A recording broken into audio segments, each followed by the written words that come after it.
بسم اللہ الرحمن الرحیم۔ السلام علیکم، میں ہوں آپ کا ہوسٹ ڈاکٹر زازے خان، آج ایک نئے بلاگ کے ساتھ۔ قلم کتاب سلسلے میں ہم اپنی کتاب معراج آف پاور، جس کے مصنف ہیں ڈاکٹر مبشر حسن، اسے ڈسکس کر رہے ہیں۔ ڈاکٹر مبشر حسن پیپلز پارٹی کے بانی ارکین میں شامل رہے اور بھٹو کے پہلے اقتدار میں، پہلے دور حکومت میں وہ وزیر خزانہ رہے۔ ان کے دور میں کئی معاشی اور سیاسی اہم فیصلے کیے گئے، جس کے بھٹو کے نہ صرف بھٹو کی سیاست پر بلکہ ملکی مجموعی معاشی اور سیاسی صورتحال پر گہرے اثرات مرتب ہوئے۔ اور پھر ان تمام واقعات کا جائزہ بھی لیا گیا ہے اس کتاب میں کہ جو بھٹو کی تنزلی اور اس کے اقتدار کے زوال کا باعث بنی، اور فوجی جو اقتدار تھا اس کی راہ ہموار ہوتی رہی۔ گزشتہ قسط میں ہم نے اس بات کا جائزہ لیا کہ صدر ایوب کے دور میں جو معاشی ماڈل تھا، جس کے نتیجے میں 22 ایسے حکمران جو کاروباری خاندان تھے یا افراد تھے یا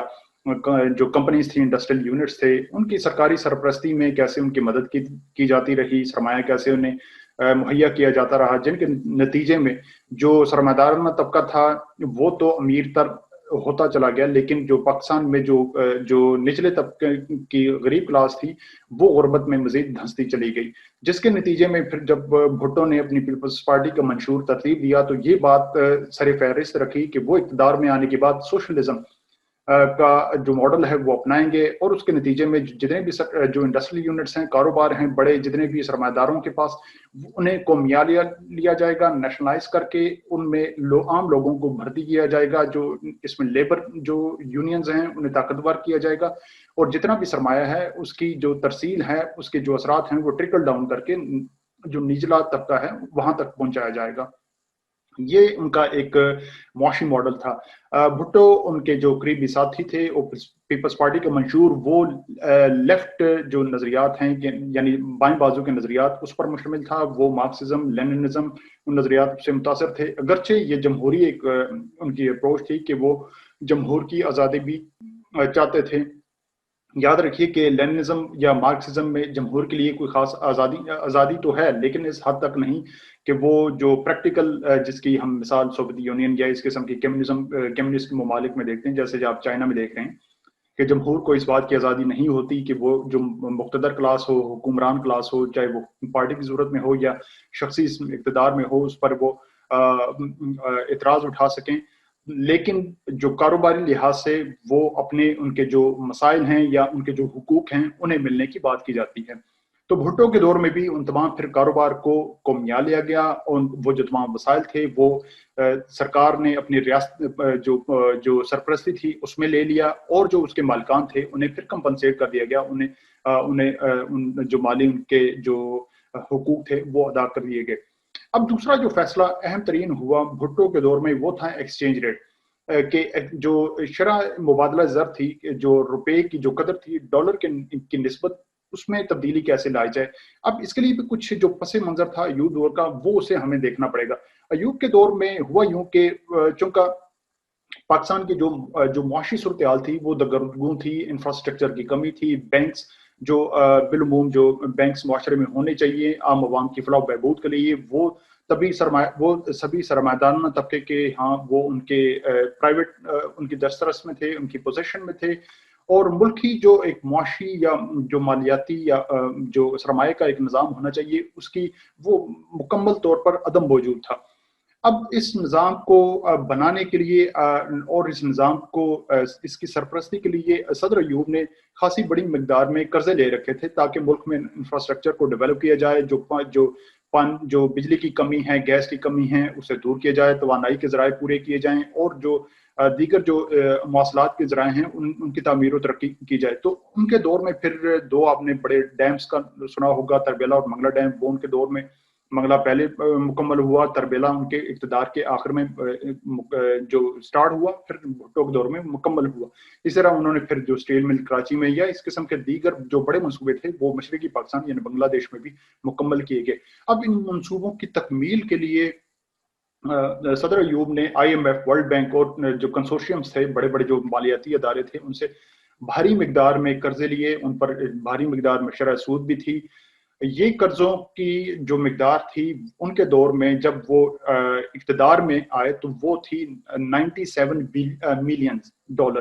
97 ملین ڈالر تھی، لیکن جب انہوں نے اقتدار چھوڑا، صدر یحییٰ کا اقتدار ختم ہوا 31 دسمبر 1971 کو، جب بھٹو کو اقتدار میں آئے فقط ایک ہفتہ ہوا تھا، تو اس وقت تک قرضوں کا جو حجم تھا وہ 4,378 ملین ہو چکا تھا. یعنی آپ دیکھ سکتے ہیں کہ 97 ملین ڈالر، جو 100 ملین ڈالر سے بھی کم، اور پھر ان کی مقدار فقط 12 سالوں میں یہ بڑھ کر 4,377 یعنی 4.37 بلین ڈالرز ہو چکی تھی. انتہائی بڑی مقدار میں قرضے لیے جا چکے تھے. اب ان قرضوں کی جو تقسیم تھی وہ کیسے کی گئی؟ وہ جو پرائیویٹ بزنسز تھے، 22 بڑے خاندان تھے یا اس قسم کے جو بڑے کاروباری ادارے تھے، انہیں قرضے دیے گئے تاکہ وہ ملک میں انڈسٹری کو ترویج دیں، انڈسٹری قائم کریں، ڈیولپ کریں. جو بڑے کاروبار تھے انہیں پھیلائیں، انفراسٹرکچر کے بڑے بڑے منصوبے شروع کیے جائیں. لیکن ان منصوبوں کی تکمیل کے لیے یاد رکھیے کہ اس وقت پاکستان میں کوئی لیبر کلاس نہیں تھی، ان ہنر مندوں کی کمی تھی، آپ کے ٹیکنیکل جو افراد تھے ان کی شدید وہاں ضرورت تھی. تو یہ جو تمام ٹیکنیکل اسسٹنس تھی، چاہے وہ انفراسٹرکچر کی ہو یا انڈسٹری کی ہو، وہ تمام پھر بیرون ملک سے منگوائی گئی. بڑے بڑے جو کنسلٹنسی کے ادارے تھے انہیں خاصی خطیر رقوم ادا کی گئی، اور جتنا سرمایہ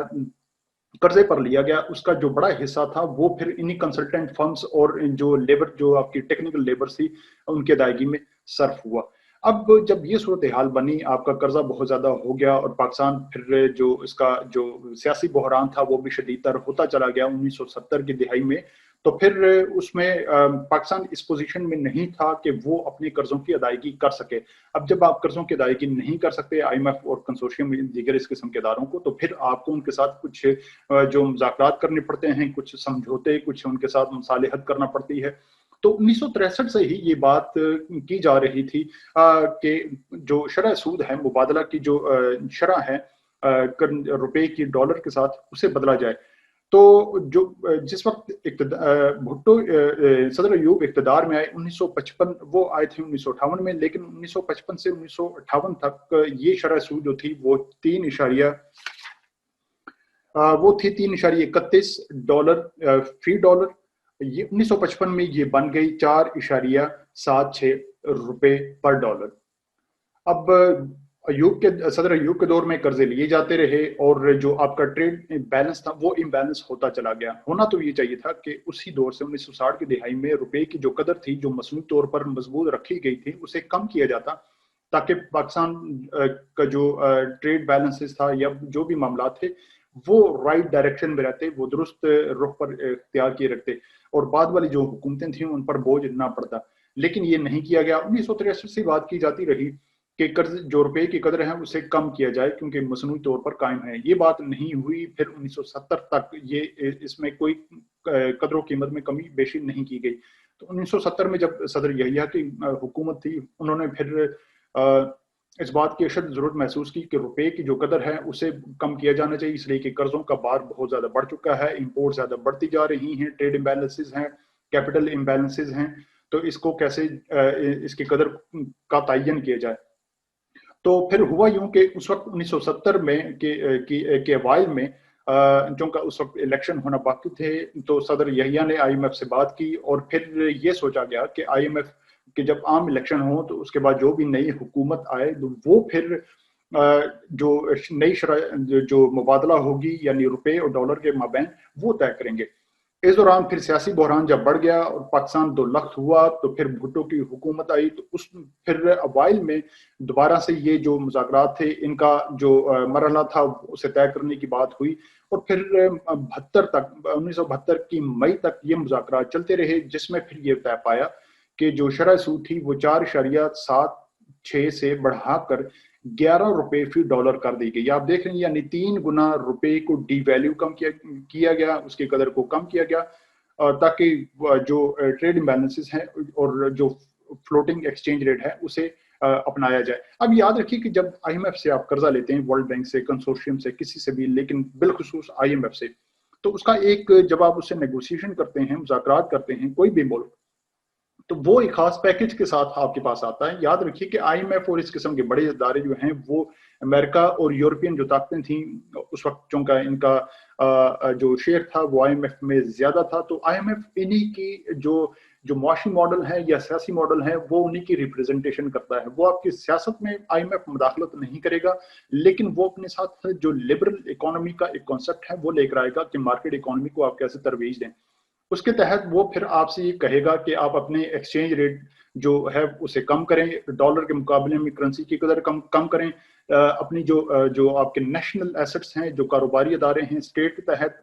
انہیں آپ پرائیویٹائز کریں, انہیں جو سبسڈی دی جاتی ہے سرکار کی جانب سے وہ کم کریں, جو ملازمین کام کر رہے ہیں ان کی تعداد کو کم کیا جائے, اور جو بجلی گیس قیمت اور اس قسم کے توانائی کے ذرائع جن میں گورنمنٹ سبسڈی دیتی ہے اپنی عوام کو وہ بھی کم کی جائے. اسی طرح جو آپ کو شرح سود ہے اسے زیادہ کیا جائے. تو اس قسم کے تمام اقدامات جو عوام کی فلاح و بہبود کے لیے سمجھے جاتے ہیں ان پر پریشر ڈالنے کی بات کی جاتی ہے, تاکہ کاروبار حکومت کی دسترس سے نکال کر پرائیویٹ شعبے کو دیا جائے. اس کے کیا نتائج سامنے آتے ہیں وہ تو آپ دیکھتے رہتے ہیں. تو آئی ایم ایف کا یہ پیکج جو تھا وہ اس وقت بھی صدر بھٹو کو, جو کیونکہ اس وقت چیف مارشل لا ایڈمنسٹریٹر تھے بھٹو, آئین نیا بنا نہیں تھا, تو انہیں بھی یہ پیش کیا گیا کہ وہ اگر انہیں مزید قرضہ چاہیے, اپنی قرضوں کی ریسکیجولنگ وہ کروانا چاہیں, تو اس کے لیے پھر انہیں جو ایکسچینج ریٹ ہے وہ کم کرنا پڑے گا. دوسرا انہیں پھر نئی جو اس قسم کے جو اثاثاجات ہیں جو سرکار کی ریاست میں جو ریاستی اس پوزیشن میں ہیں انہیں پھر پرائیویٹائز کرنا پڑے گا. تو یہ ان کی شرائط تھی. خیر 1972 میں پھر 10 مئی 1972 کو یہ فیصلہ ہوا کابینہ کی میٹنگ میں کہ شرح سود جو مبادلہ ہوگی روپے کی ڈالر کے ساتھ وہ $1 کے مقابلے میں 11 روپے ہوگی, اور یہ فلوٹنگ ایکسچینج ریٹ ہوگا. یہ ایک بڑا فیصلہ کیا گیا جس کے اثرات, انتہائی زیادہ اثرات بیرون ملک جو پاکستان کے قرضے تھے ان پر پڑے, پاکستان کی معیشت پر پڑے, انفلیشن بے قابو ہو گیا, اور جو ملک میں امپورٹس آنی تھیں ان پر بہت زیادہ اثر پڑا. اب اس کی ایک ضرورت جو مجھے بتانی چاہیے آپ کو وہ یوں بھی محسوس کی گئی کہ صدر ایوب کے دور میں انہوں نے جب 1958 میں جب اقتدار سنبھالا تو 1959 میں جب پاکستان کا جو ٹریڈ امبیلنس بہت زیادہ تھا اور پاکستان کی جو امپورٹس تھی زیادہ تھی, اور روپے کی جو قدر و قیمت تھی وہ بہت تیزی سے کم اور زیادہ ہو رہی تھی, تو انہوں نے پھر جرمنی سے ایک ماہر بینکر جو جرمن جو سینٹرل بینک ہے جسے بندس بینک کہا جاتا ہے, اس کے ایک ماہر بینکر اس کے گورنر کو مدعو کیا اور اس سے جو مالیاتی یعنی مانیٹری جو ریفارمز ہیں اس پر مشورہ چاہا. تو ڈاکٹر ووک جو ہیں VOCKE ڈاکٹر ووک, ان کا یہ کہنا تھا کہ آپ عارضی طور پر ایک سسٹم انٹروڈیوس کروائیں جو جرمنی میں بھی کیا گیا تھا جس کا تجربہ, اس سسٹم کے تحت آپ بونس واؤچرز متعارف کروائیں جو آپ کے ایکسپورٹرز برآمد کنندگان ہیں جو اشیاء کی جو پاکستان کی اشیاء برآمد کرتے ہیں انہیں بونس واؤچر دیا جائے, تاکہ یہ بونس واؤچر ان کی جو انہیں ذرا مبادلہ درکار ہوگا ڈالر کی صورت میں وہ انہیں ہیلپ کرے گا. اب اس کے تحت ہوا یوں کہ پھر جو تاجر تھے جو ایکسپورٹرز تھے انہوں نے اسے مس یوز کرنا شروع کر دیا. وہ مس یوز ہونے کی وجہ سے پھر پاکستان میں ایکسچینج ریٹ چونکہ گورنمنٹ کے کنٹرول میں تھا نہیں, تو وہ پھر اس کی مختلف شرح جو ہیں وہ پاکستان میں متعین ہونے لگ پڑی, یعنی بہت زیادہ جو پاکستان کے روپے کی جو ویلیو تھی وہ ڈسٹورٹ ہونے لگ پڑی. تو اس لیے پھر یہ بات محسوس کی گئی کہ آئی ایم ایف سے مذاکرات کر کے جو پاکستانی کرنسی ہیں اس کی ویلیویشن وہ اس کا تعین کیا جائے, اور اس قسم کے جتنے بھی مارکیٹ میں روپے کی ڈسٹورشن ہو رہی ہے اس کی قدر و قیمت کی وہ ختم کی جائے. تو یہ ایک واقعہ تھا صدر ایوب کے دور میں جس کا بیان ہونا لازمی تھا. ایکسچینج ریٹ کا طے ہو گیا. اب اس کے بعد ایک اور مرحلہ آ گیا, چونکہ پاکستان 2 لاکھ تو ہو چکا تھا. پاکستان نے جو قرضے لیے تھے صدر ایوب کے دور میں اور یحییٰ کے دور میں, اب ان کا تعین ہونا باقی تھا کہ ان قرضوں کی تقسیم کیسے ہو, کیونکہ پاکستان تو اس پوزیشن میں نہیں تھا کہ وہ اپنے قرضوں کی جو اقساط تھیں شرح وہ سود سمیت وہ آئی ایم ایف کو واپس کر سکتا, اور قرضے کی بہت بڑی رقم جو تھی وہ مشرق پاکستان پر خرچ ہوئی تھی. ایک جو داد و شمار اس کتاب میں مہیا کیے گئے اس کے مطابق تقریباً 1/3 جو قرضے تھے وہ مشرقی پاکستان پر خرچ کیے گئے, اور 2/3 قرضہ جو تھا وہ مغربی پاکستان موجودہ پاکستان پہ تھا. اب مشرقی پاکستان یعنی بنگلہ دیش, اس کی جو سیاسی قیادت تھی مجیب الرحمان اور دیگر ان کے جو حواری ساتھی تھے, انہوں نے اس بات کو تسلیم کرنے سے انکار کر دیا کہ ہم تو یہ قرضہ چونکہ پاکستانی سیاسی قیادت نے لیے تھے، انہوں نے اپنے مفاد کے لیے استعمال کیے، ہم یہ قرضہ نہیں دیں گے. تو اس مقصد کے لیے پھر بہت طویل مذاکرات ہوتے رہے. کچھ کنسورشیمز کا جو IMF، ورلڈ بینک اور اس قسم کے ادارے تھے ان کا پریشر رہا، اسی طرح دیگر یورپی ممالک کا بھی پریشر رہا. پاکستان نے بھی اپنی صدر ایوب نے بھی ہٹ درمی قائم رکھی. تو پھر بڑی جو تک و دو کے بعد بنگلہ دیش کو اس بات پر راضی کر لیا گیا کہ وہ اپنے جو قرضے وہاں پر ایسے تمام پروجیکٹس جو بنگلہ دیش میں مکمل ہوئے، جن کی تفصیلات ان جو بڑے ادارے تھے ان کے پاس موجود تھی، ان کے پھر 80 سے 85% قرضہ جو تھا بنگلہ دیش کا وہ ادا کرنے پر بنگلہ دیش رضامند ہوا. تو یوں پھر یہ جو قرضوں کی بڑی رقم تھی اس پر رضامندی اختیار کی گئی. یہ تمام تفصیلات تھیں پاکستان کی جو معاشی صورتحال تھی بھٹو کے اقتدار میں آنے کے بعد، اور پھر کیسے اداروں کو نیشنلائز کیا گیا اور شرح سود کو ایک بہت جو روپے کی قدر تھی اسے کم کیا گیا. $11 1972 مئی میں $11 پر ڈالر اس کی قدر و قیمت طے کی گئی. اب اس کے بعد بھٹو کا جو سیاسی کردار ہے یا بھٹو کی جو شخصیت تھی، کیا وہ فسطائیت تھی، اس میں آمریت تھی، ڈکٹیٹر تھی، آٹوکریٹک تھی، کیسی تھی؟ یعنی کہ بھٹو کیا وہ اپنی ذات میں کیا وہ ایک جمہوری شخص تھے، یا وہ طاقت کا جو اقتدار و اختیار اپنی ذات میں مرتکز کرنا چاہتے تھے؟ یہ ان کی اس شخصیت کی عکاسی کرنے کے لیے دو انتہائی اہم اور مگر ناخوشگوار واقعات اس کتاب میں درج ہیں. وہ انشاءاللہ کل کے ایپیسوڈ میں آپ کے سامنے لاؤں گا، جس سے یہ آپ کو اس بات کا اندازہ ہو کہ جو جمہوری حکمران جو جمہور کی آزادی کا نعرہ لگاتے ہیں، جمہور کی آزادی کے قائل ہوتے ہیں اور سمجھتے ہیں کہ جمہور کی جو جمہوریت ہے اس کا مطلب یہ حکمران جو ہیں وہ عام عوام کے برابر ہیں اور اختیارات جو ہیں وہ عوام کی امانت ہیں، ان کا اپنا کردار جو ہے وہ اس بات کی کس حد تک ترجمانی کرتا ہے، وہ انشاءاللہ کل آپ کے سامنے یہ